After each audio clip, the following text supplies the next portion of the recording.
Customer பலவிதம், ஒவ்வொருத்தரும் ஒரு விதம்ன்ற மாரி எனக்கு வந்து ஒரு கஸ்டமர் என்ன பண்ணாங்கன்னா, கேக் கேட்டிருந்தாங்க. சரின்னு ஃபர்ஸ்ட் பர்த்டே நான் செஞ்சு குடுத்துருந்தேன். செஞ்சு குடுத்துட்டு எப்பயும் போல ரிவ்யூ கேட்கும்போது அடுத்த நாள் மெசேஜ் பண்ணியிருந்தேன். "எப்படி இருந்தது கேக்?" அப்படின்னு சொல்லிட்டு. "இந்த நம்பருக்குலாம் மெசேஜ் பண்ணாதீங்க. எதுக்கு அடிக்கடி மெசேஜ் பண்ணிட்டுருக்கீங்க?" அப்படின்னு சொல்லி கேட்டிருந்தாங்க. எனக்கு என்ன சொல்றதுன்னே தெரியல அவங்கள. "இது என் ஹஸ்பண்ட் நம்பர். எதுக்கு நீங்க மெசேஜ் பண்றீங்க?" அப்படின்னாங்க. "இல்ல கேக் எப்படி இருந்ததுன்னு கேட்டேன்" அப்படின்னு. "கேக்லாம் நல்லா தான் இருக்கும்." அப்படின்னு சொன்னாங்க. அந்த இடத்துல நான் என்ன சொல்றதுன்னே தெரியல. வர வர ரிவ்யூ கூட நம்ம வந்து ஃப்ரீயா கேட்க முடியல. எல்லாமே பிரச்சனையா இருக்கு. இந்த கேக் பார்த்தீங்கன்னா வந்து 50த் பர்த்டேக்காக அவங்க அப்பாவுக்கு செலிப்ரேட் பண்ணுறதுக்காக கேட்டிருந்தாங்க.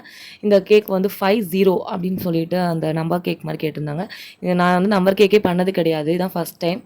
யூடியூப்ல ரெஃபரன்ஸ் எடுத்து தான் வந்து இந்த கேக் பண்ணியிருந்தேன். ஏற்கனவே 50ன்ற அந்த நம்பர் வந்து எப்படி கட் பண்ணணும்னு தெரியல. இதில பத்தாதுக்குன்னு வேற அவங்க ஃபுல்லா மேல ஃப்ரூட் டெக்கரேஷன் கேட்டிருந்தாங்க. அந்த ஆப்பிள்லாம் கட் பண்ணோனே அது ஒரு மாரி பிளாக்கா ப்ரவுன் ஆயிடுச்சு. அது ஆகாமக்கு என்ன பண்ணணும்னு கேட்டிங்கன்னா, சால்ட் வாட்டர்ல பண்ணி போடணும் அப்படின்னு சொல்லியிருந்தாங்க. என்னென்னவோ பண்ணி டிசைனும் எப்படி பண்ணுறதுன்னு தெரியல. அங்கங்க என் இஷ்டத்துக்கு நான் பண்ணிட்டு இருந்தேன். கடைசியா வந்து கேக் நல்லா இருந்தது. எல்லாரும் பார்த்துட்டு சூப்பரா இருக்கு, செமையா இருக்கு, கலர்ஃபுல்லா நல்லா இருக்கு. இந்த சைட்ல டிசைன்லாம் கூட எப்படி பண்ணுறதுன்னு தெரியல. என்னென்னவோ பண்ணோம். கடைசியில பார்த்தா கேக் வந்து நல்லா வந்துருச்சு. எப்பயுமே நம்ம நல்லா பண்ணணும்னு ஒரு கேக்க பண்ணுவோம். அதுதான் ஃபர்ஸ்ட்டு சொதப்பும். ஏனோ தானோன்னு ஒரு கேக் பண்ணுவோம். அது பார்த்தீங்கன்னா, எப்பயுமே நல்லா வரும். எனக்கு அப்படிதான் எப்பயுமே. நான் எஃபோர்ட் எடுத்து பண்ணேன்னா, அது கண்டிப்பா சொதப்பிடும் எங்கனா ஒரு இடத்துல. நான் அது கேஷுவலா பண்ணேன், டென்ஷன் ஆகாம கேஷுவலா இருந்தேன்னா, கண்டிப்பா அது நல்லா வரும். அப்படி வந்த கேக் தான் இது. கட் பண்ணுறதுலேருந்தே வீடியோ எடுக்கலாம்னு நெனச்சேன். என் ஃபோன்ல வந்து ஸ்டோரேஜ் சுத்தமா இல்ல.